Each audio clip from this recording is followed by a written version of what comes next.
इसलिए माँ शारदे ये मेरे मुख से निकलवाई, क्योंकि ये मेरा सौभाग्य था कि आपको मैं सुना। और आपके लिए 4 लाइनें बोलना चाहता हूँ कि ढूंढ रहा हूँ तेरे जैसा यार कोई, ढूंढ रहा हूँ तेरे जैसा यार कोई, पर मिलता नहीं यहाँ वफादार कोई। ढूंढ रहा हूँ तेरे जैसा यार कोई, पर मिलता नहीं यहाँ वफादार कोई। लाखों की भीड़ है यहाँ पर, लाखों की भीड़ है यहाँ पर मिलता नहीं तेरे जैसा मददगार कोई, पर मिलता नहीं तेरे जैसा मददगार कोई। और आइए अब अपनी औकात पे आ जाता हूँ सीधे सीधे। हम जैसे ओपो लोको कवि क्या लिख सकते हैं, तो आइए ओपो लोको टाइप का कुछ सुनाता हूँ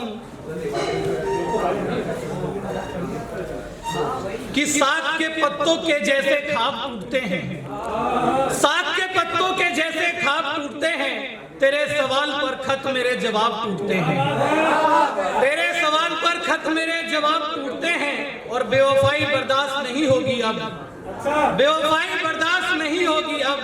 एक रोज देखना तेरे सवाब टूटते हैं, एक रोज देखना तेरे सवाब टूटते हैं। आइए और एक ख्याल से जोड़ने की कोशिश करता हूं आपको कि कुछ वक्त निकालकर तुम पर एक ख्याल लिखूंगा। पिछले बार मैं एक तस्वीर बनाया था, कुछ लोग जो यहाँ पे होंगे सुने होंगे कि एक कवि जब अपनी रचनाओं से कैसे किसी का तस्वीर बनाते हैं, तो मैंने एक तस्वीर बनाई थी। तो श्रद्धा मैम कह रही थी कि क्या तुम सिर्फ तस्वीर ही बनाओगे क्या? तो आज मैं उस पर एक ख्याल लिख के लाया हूँ, तस्वीर से एक स्टेप ऊपर आ गया हूँ।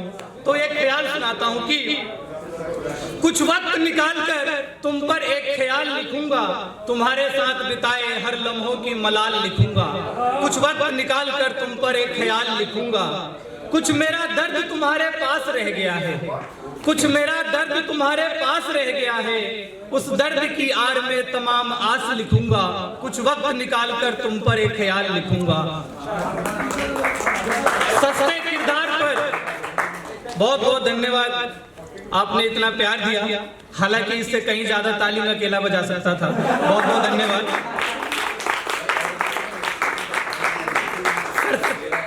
सस्ते किरदार पर महंगा ख्वाब लिखूंगा, सस्ते किरदार पर महंगा ख्वाब लिखूंगा। स्कूल की याद में सीताराम के समोसे, 2 रुपए की इमली, 1 रुपए की चूरन, इसी को दुनिया का महंगा ख्वाब लिखूंगा। कुछ वक्त निकालकर तुम पर एक ख्याल लिखूंगा, कुछ वक्त निकालकर तुम पर एक ख्याल लिखूंगा। वो शरारत वाली सुनहरे पल, उन्हीं यादों की कुछ खट्टी मीठी नोक झोंक लिखूंगा। कुछ वक्त निकालकर तुम पर एक ख्याल लिखूंगा। बरसात की वो बूंद, उन्हीं बूंदों में तुम्हारा थिरकना, बरसात की वो बूंद, उन्हीं बूंदों में तुम्हारा थिरकना, सर्द की वो घनघोर कोहरा, जिसमें तुम्हारा सतरंगी स्कार्फ लगाना, ये सब तमाम लिखूंगा। कुछ वक्त निकालकर तुम पर एक ख्याल लिखूंगा, कुछ वक्त निकालकर तुम पर एक ख्याल लिखूंगा। संडे हो या फिर मंडे, संडे हो या फिर मंडे, संडे हो या फिर मंडे, तुम्हीं पर सारे जज्बात लिखूंगा। कुछ वक्त निकालकर तुम पर एक ख्याल लिखूंगा। और आखिरी बंद इसका कि मेरा बहुत प्रिय है ये बंद कि तेरी हर आहट को ओस की बूंद, दिल की बेचैनी लिखूंगा। तेरी हर आहट को ओस की बूंद, दिल की बेचैनी लिखूंगा। आंखों की आंसू, होठों की मुस्कान, ये घटाएं, ये फिजाएं, उफ ये जुल्फे जब जब तेरी लहराए, ये घटाएं, ये फिजाएं, उफ ये जुल्फे तेरी जब जब लहराए, तब तक मिलन की प्यास लिखूंगा। कुछ वक्त निकालकर तुम पर एक ख्याल लिखूंगा, कुछ वक्त निकालकर तुम पर एक ख्याल लिखूंगा। और आपकी ताली ये बता रही है कि मैं 1-2 मिनट और सुना सकता हूँ। तो आइए, भैया लोग बहुत अच्छा सुना के गए बिहार के ऊपर, तो मेरा भी फर्ज बनता है कि मैं भी एक बिहार के ऊपर सुनाई दूं। तो आइए आपके बीच में कोशिश करता हूँ बिहार के ऊपर मैं भोजपुरी लैंग्वेज में कुछ सुनाने की कि जब से हमनी के देहाती छूटल, एक गुस्ताखी करा हूं कि इसको गजल के फॉर्मेट में लिखने की कोशिश किया हूं। देखता हूं कितना मैं कोशिश कर पाया हूं। आपकी ताली और आपकी ऊर्जा बताएगी कि जब से हमनी के देहाती छूटल, तब से गांव के माटी छूटल। जब से हमनी के देहाती छूटल, तब से हमनी के गांव के माटी छूटल। जब से पहनावा हो गइल बा शहरी, जब से पहनावा हो गइल बा शहरी, तब से खान पान देहाती छूटल, तब से खान पान देहाती छूटल। धन्यवाद बहुत बहुत। जब से बेमतलब के बढ़ल बा टेंशन, भैया जब से बेमतलब के बढ़ल बा टेंशन, तब से हंस के बतियावल वो परिपाटी छूटल, तब से हंस के बतियावल वो परिपाटी छूटल। और अब रोज रोज होखेला नया बीमारी, अब रोज रोज होखेला नया बीमारी। लागता कि ये दे पुरनका खाटी छूटल, लागता कि ये दे पुरनका खाटी छूटल। और जब से पिज्जा बर्गर भइल भोजन, जब से पिज्जा बर्गर भइल भोजन, तब से लिट्टी चोखा के वो स्वाद छूटल, तब से लिट्टी चोखा के वो स्वाद छूटल।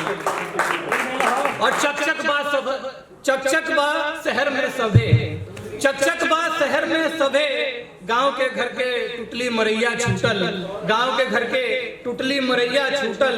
और केहू के बात ना माने केहू यहाँ, केहू के बात केहू ना माने यहाँ। तब से दादाजी के लाठी छूटल, तब से दादाजी के लाठी छूटल। और अब दुख दर्द केकरा से कहीं, अब दुख दर्द केकरा से कहीं। जब से दोस्त यार संघाती छूटल, जब से दोस्त यार संघाती छूटल। और विशाल के कोहरा मठिया में ही, विशाल के कोहरा मठिया में ही सब दिन शुरुआती छूटल, सब दिन शुरुआती छूटल। आइए, बहुत अच्छा सुन रहे हैं आप सभी लोग, एक बार जोरदार ताली बजाएं।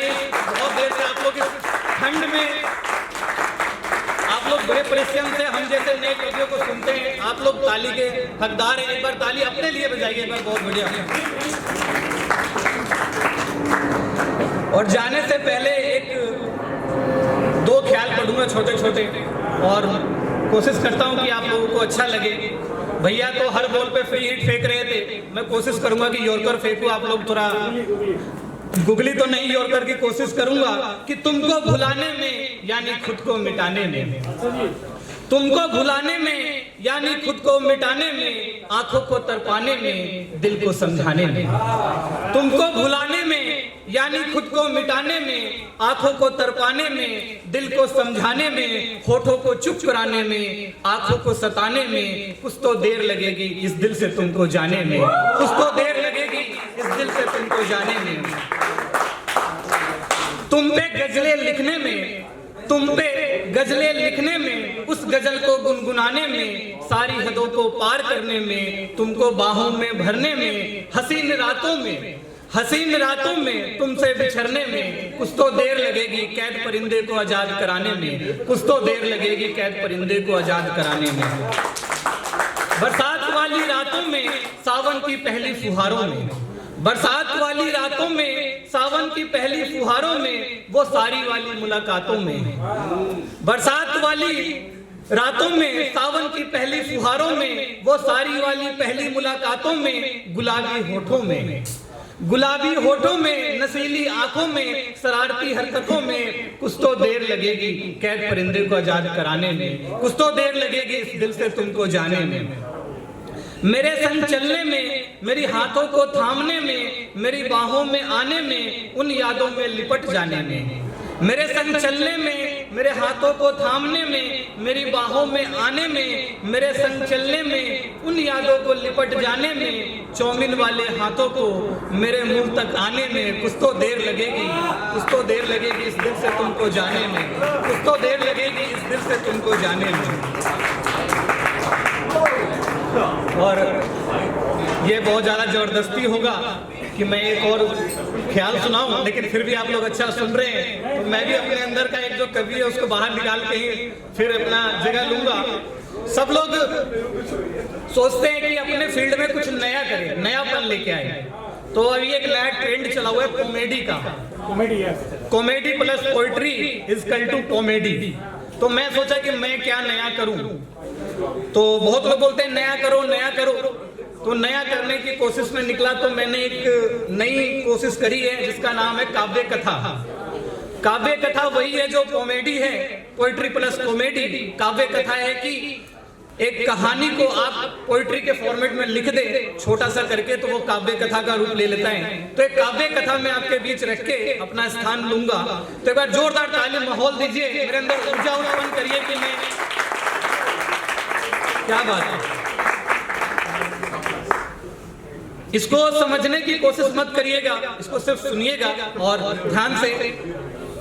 एक किस्सा है मेरे गांव का, प्यार का, दर्द का, तरसती आंखों का, बलखाती जुल्फों का, लहराती दुपट्टे का, छमछमाती पायल का, कपकपाती होठों का। एक किस्सा है मेरे गांव का, थरथराती उंगलियों का। हाँ, एक किस्सा है जो मुझे अभी बेचैन करता है, अंदर से खोखला और बाहर से आबाद करता है। एक किस्सा है मेरे गांव का। आइए, ये इसकी भूमिका थी और मैं काव्य कथा आरंभ करता हूं। काव्य कथा का टाइटल है डियर पुन्नो। डियर पुन्नो, एक रास्ता था जो मेरे गांव से होकर उसके घर के आगे से गुजरते हुए शहर को जाता था। अब तन्हाइयों में वो रास्ता मुझे खूब याद आता है। पिंकू के संग जब उसके द्वारे से गुजरते तो बाइक का हॉर्न बजाते थे। पिंकू के संग जब उसके द्वारे से गुजरते तो बाइक का हॉर्न बजाते थे। झट से वो खिड़कियों से झांक लिया करती थी, झट से वो खिड़कियों से झांक लिया करती थी। पता नहीं मेरे बाइक के हॉर्न में क्या था जो वो झट से मुझे पहचान लिया करती थी। पता नहीं क्या था मेरे बाइक के हॉर्न में जो झट से वो पहचान लिया करती थी। हाँ, एक रास्ता था जो मेरे गांव से होकर पुन्नो के घर के आगे से गुजरते हुए शहर को जाता था। हाँ, एक रास्ता था। वो सर्द की दोपहरी, वो गर्मी की रात, वो सर्द की दोपहरी, वो गर्मी की रात, वो सावन का महीना, साथ में रिमझिम बरसात, जंगल में शोर, खेत में नाचता मोर।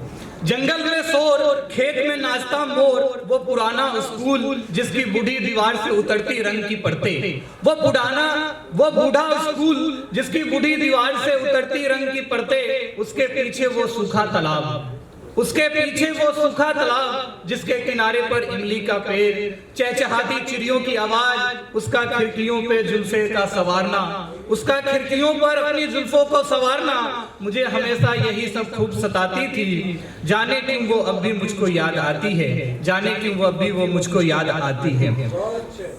एक प्यारा सा सड़क जो पुन्नो के घर से होकर मेरे गांव तक जाता था, दोपहर में अक्सर वो वीरान नजर आता था।